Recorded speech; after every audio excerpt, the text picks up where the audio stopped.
Assalamu alaikum wa rahmatullahi ta'ala wa barakatuh. Bonjour. Donc, on continue avec la leçon des limites d'une suite avec la paragraphe des suites particulières. Donc, on commence par la suite particulière Q à la puissance n avec la propriété suivante. Donc, soit Q1 réel, donc il y a 4 cas. Donc, si Q est inférieur ou égal à moins 1, alors la suite Qn n'admet pas de limite, c'est-à-dire qu'elle est divergente et n'admet pas de limite. Si Q, le réel Q, est compris strictement entre moins 1 et 1, alors la suite Qn est une suite convergente et sa limite c'est 0. La limite lorsque n tend vers plus l'infini de Q à la puissance n, c'est égal à 0 lorsque Q est compris entre moins 1 et 1. Troisième cas, si Q égale 1, alors là, la suite est constante et donc sa limite, c'est 1. Et enfin, si Q est strictement supérieur à 1, la limite lorsque n tend vers plus l'infini de Q à la puissance n, c'est égal à plus l'infini, c'est-à-dire que dans ce cas, ma suite est divergente et elle diverge vers plus l'infini. Donc, quelques exemples pour mieux comprendre ces notions. Donc, je commence par la limite lorsque n tend vers plus l'infini de 2 sur 3 à la puissance n. C'est égal bien sûr à 0 puisque 2 sur 3 est compris strictement entre moins 1 et 1. Donc, la limite de Q à la puissance n, c'est-à-dire de 2 à la puissance 3, de 2 sur 3 plutôt à la puissance n, ça donne 0. La limite lorsque n tend vers plus l'infini de 5 sur 4, le tout à la puissance n, ça donne plus l'infini. Pourquoi? Tout simplement car le réel 5 sur 4 est supérieur strictement à 1. Et donc, la limite lorsque Q est supérieur strictement à 1 de Q à la puissance n, c'est égal à plus l'infini. Donc, la limite lorsque n tend vers plus l'infini de moins 1 demi à la puissance n, c'est égal aussi à 0, puisque moins 1 demi est compris entre moins 1 et 1 strictement. Donc, la limite lorsque n tend vers plus l'infini de 3 à la puissance n moins 2 à la puissance n sur 3 à la puissance n plus 2 à la puissance n. Alors là, 3 à la puissance n, elle diverge plutôt vers plus l'infini. La limite de 2 à la puissance n, c'est plus l'infini. Donc, déjà une forme indéterminée ici. De même, concernant le dénominateur. Qu'est-ce qu'on va faire? On va tout simplement factoriser par 3 à la puissance n.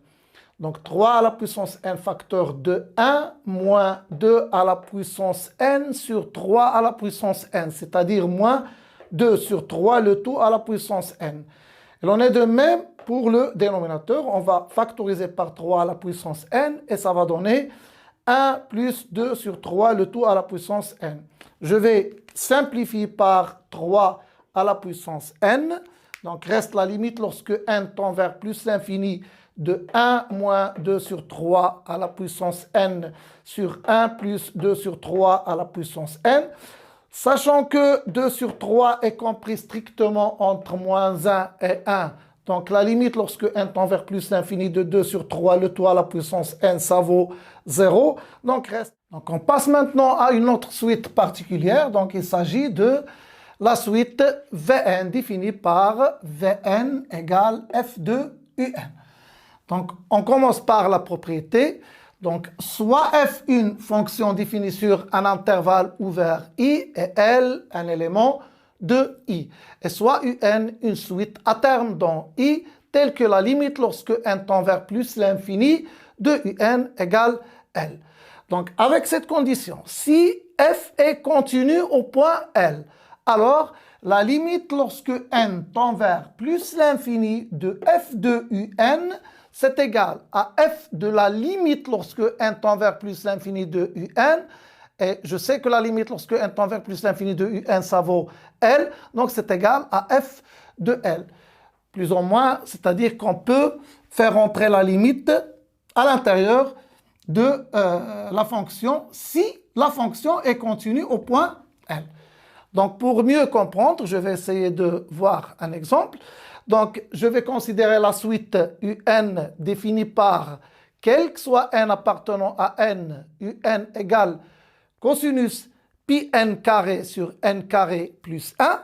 Donc, je vais calculer la limite lorsque n tend vers plus l'infini de cette suite, c'est-à-dire de pi n carré sur n carré plus 1.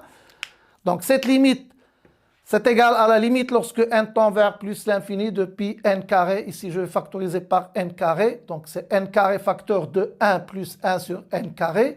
Je simplifie, bien sûr, par n carré. Et ça va donner la limite lorsque n tend vers plus l'infini de pi sur 1 plus 1 sur n carré. Cette suite converge vers 0. Donc, reste donc pi sur 1 qui est égal à pi.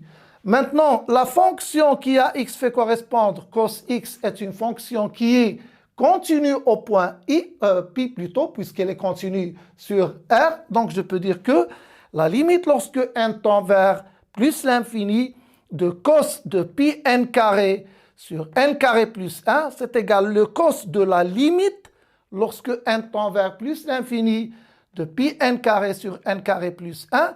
Cette limite, je l'ai déjà calculée, c'est égal à pi, donc c'est égal cos pi, et cos pi, c'est égal à moins 1. Donc voilà, je termine avec la suite particulière Vn qui est égale à f de un. À bientôt.